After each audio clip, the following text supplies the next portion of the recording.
I'm 42 now, living a peaceful life with my family in a small town. My days are calm and predictable, just how I like it.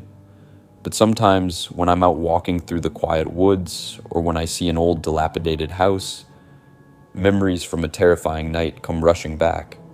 Back then, I was 32, recently separated and seeking solace. I took a solo road trip to clear my head, driving through an unfamiliar countryside. My GPS failed and I missed a turn. At first I didn't mind. I enjoyed the music and the peaceful drive. But as night fell and my fuel gauge dropped, anxiety set in. Then I saw it, a lonely farmhouse with a single light glowing inside. I had no choice. My gas was nearly gone, and there wasn't a town for miles.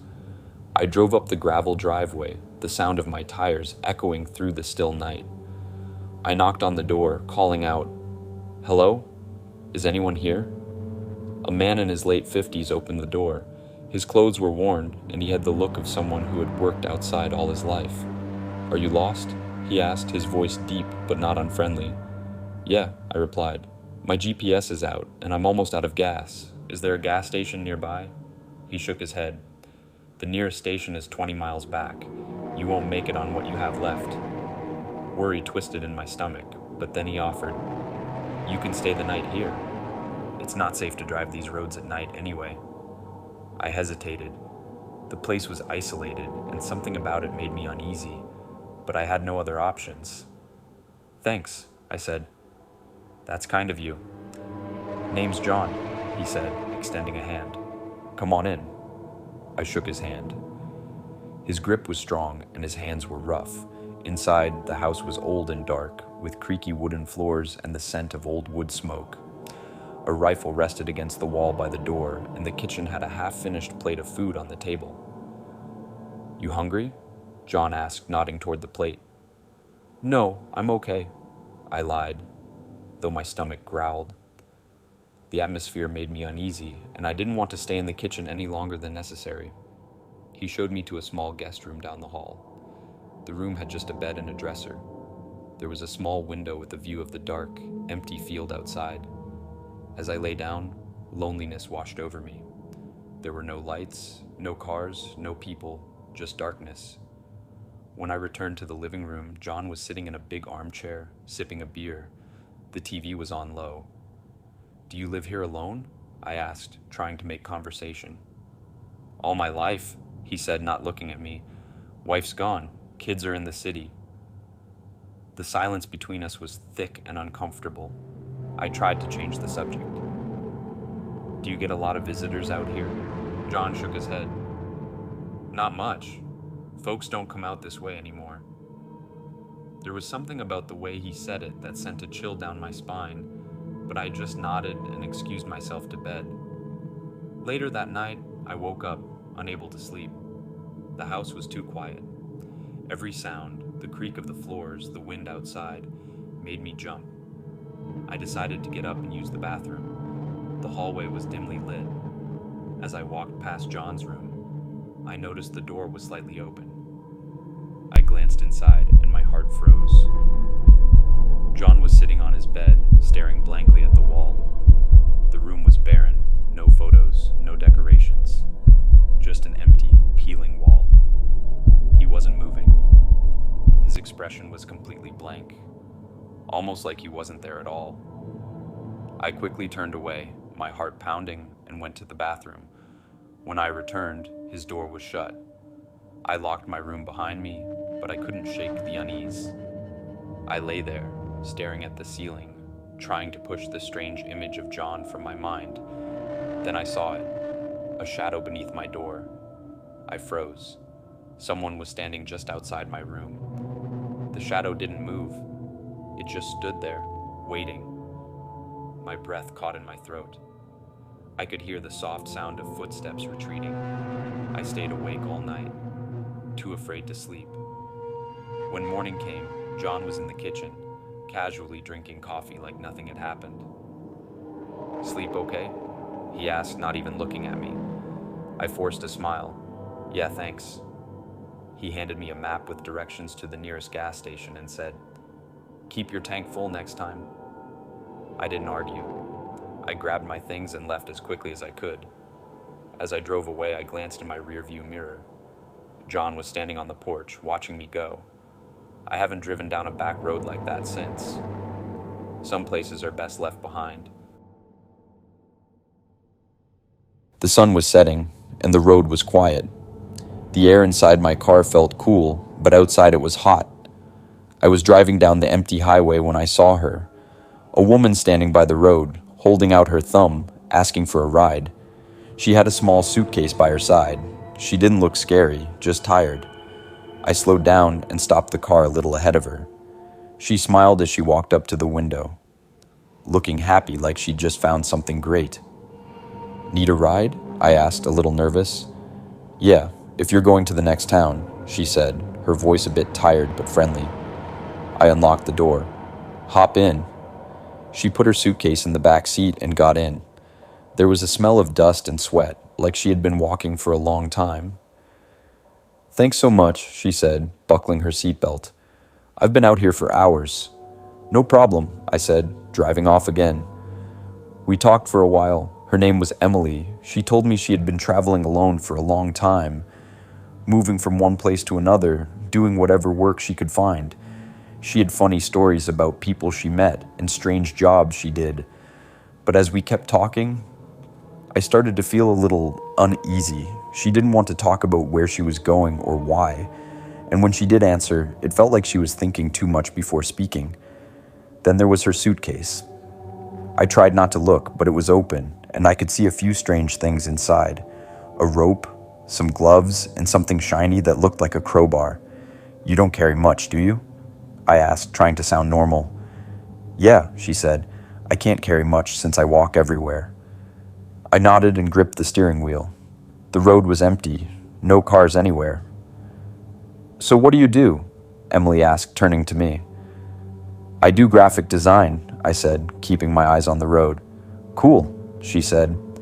"That means you can work from anywhere, huh?" "Yeah, pretty much." "Are you married?" she asked out of nowhere. I was surprised by the question. "No, just me." She smiled, but it didn't feel real.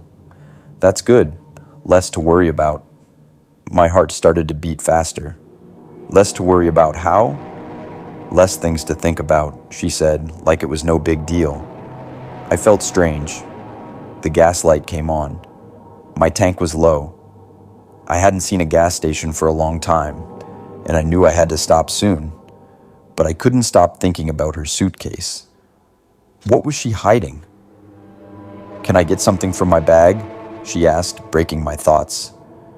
"Sure," I said, trying to stay calm. She turned around, reaching into her suitcase. I could hear the zipper open more, and my stomach tightened. She pulled out a bottle of water and drank some. "Want some?" she asked, offering it to me. "No, I'm okay," I said. She nodded and put the bottle back in the suitcase, but now it was wide open. I couldn't stop looking at it. The crowbar was now clear, and it made me feel uneasy. "I think I'll stop soon and stretch my legs," I said, trying to sound casual. "That's a good idea," Emily agreed. I saw a small dirt road just ahead. It wasn't much, but it would get us off the main road. I turned onto it and parked a little bit in. Emily got out first, stretching her arms. "It feels good to move around," she said. I stayed in the car for a moment, thinking. Then I got out, pretending to check something under the hood. Out of the corner of my eye, I saw her go back to her suitcase. When she stood up, she was holding something shiny in her hand. A big knife. "Nice knife," I said, trying to keep my voice normal. "Yeah," she said, flipping it around in her hand. "It's useful." I laughed nervously. "I'm sure." She stepped closer, the knife shining in the light. "You ever think about how easy it is to disappear out here? There's no one for miles. No one would ever hear anything." I felt my stomach drop. "I guess that's true," I said, my voice shaky. We stood there for a moment, the silence thick. Then Emily laughed and put the knife back in her suitcase. "I was just joking," she said, her voice light. But I couldn't relax. Every part of me told me to leave. "I think I'll head back to the highway," I said quickly. There's a gas station a little further up. I can drop you there." "Sure," Emily said, like it didn't matter. I got back in the car, trying not to seem too rushed. Emily followed, her suitcase now shut tight. The drive back felt so long. We didn't speak at all. My hands were hurting from gripping the wheel so tightly. After a long time, I finally saw the lights of a gas station. I pulled in and parked. "This is your stop," I said, my voice tight. Emily looked at me for a moment, then grabbed her suitcase. "Thanks for the ride. Take care." I nodded, barely able to speak. She walked into the station, and I didn't waste any time. I drove away fast, not looking back. I didn't stop until I found a motel much later. Even then, I couldn't sleep. I kept thinking about the ride, wondering if I had overreacted or if something bad almost happened. Either way, I knew one thing for sure. I wasn't picking up any more hitchhikers. Before we dive into the next story, don't forget to hit that subscribe button. Your support truly means the world. And leave a comment letting us know where you're tuning in from. I've been working as a forest ranger for over 15 years. In that time, I've seen a lot. Wildfires creeping through trees, storms that hit out of nowhere, and strange sounds echoing in the woods. But what I experienced one night, out in the middle of the forest, was like nothing I had ever seen before. It all started when I took a wrong turn. I was supposed to head back to the ranger station after a long day, but I missed the turn. My truck was running low on fuel, and I realized there was no way I would make it back without stopping. The nearest gas station was far off the main trail, so I had to take a small back road to get there. As soon as I turned onto that narrow road, I felt like something was off. The forest was so quiet. There was no breeze, no sounds of animals, just the soft hum of my truck's engine. The road twisted through dark trees, and the air felt heavier with every passing mile. The headlights barely cut through the darkness. It felt like the world was closing in on me. About 15 miles down the road, I noticed something in front of me. At first, I thought it was just a pile of leaves or maybe some branches, but as I got closer, I could see that it was something else. I slowed down, my heart beginning to race. The closer I got, the clearer it became. It was a dark shape, something large and strange lying in the middle of the road. I stopped the truck completely. I wasn't sure what to do, but curiosity made me get out. I grabbed my flashlight and carefully stepped into the cool night air. The forest was still, and the only sound was my boots crunching on the gravel as I walked toward it. When I shone my flashlight on the object, my stomach dropped. It wasn't a pile of branches or debris. It was a large animal. Its body twisted in a way that didn't look natural. Its fur was gone, and the muscles and bones were exposed. I couldn't figure out what I was looking at, but it definitely didn't look like anything I'd seen before. As I stood frozen, trying to make sense of it, I heard something. Soft, almost like breathing, but coming from behind me. My heart skipped a beat. I slowly turned around, the flashlight beam shaking in my hand. That's when I saw them. A group of wolves, at least 4 or 5, standing just off the road. Their eyes glowed in the light like tiny fires. Wolves aren't uncommon, but these ones didn't move. They didn't seem scared of me. In fact, they just stared. One by one, they started to walk toward me, their movements slow and deliberate. I could feel my body go cold. Something wasn't right. The air felt thick, like I was being watched from every direction. I wanted to run, but my feet were stuck to the ground. Then, out of nowhere, I heard it, an unmistakable growl. My eyes snapped back to the creature on the road. It hadn't moved, but the sound came from it. My instincts screamed at me to leave, but I couldn't tear myself away from the wolves and the strange thing in front of me. Without thinking, I turned and sprinted back to my truck. I jumped in and slammed the door shut, my heart pounding. The wolves were now at the edge of my headlights, still staring at me, their eyes glowing in the dark. I didn't wait. I slammed my foot on the gas and sped down that lonely road, not daring to look back. My hands were shaking, and I could barely focus on the road ahead. When I finally reached the nearest town and pulled into the gas station, I could barely hold the fuel nozzle. The attendant gave me a strange look, but said nothing. I was too rattled to speak.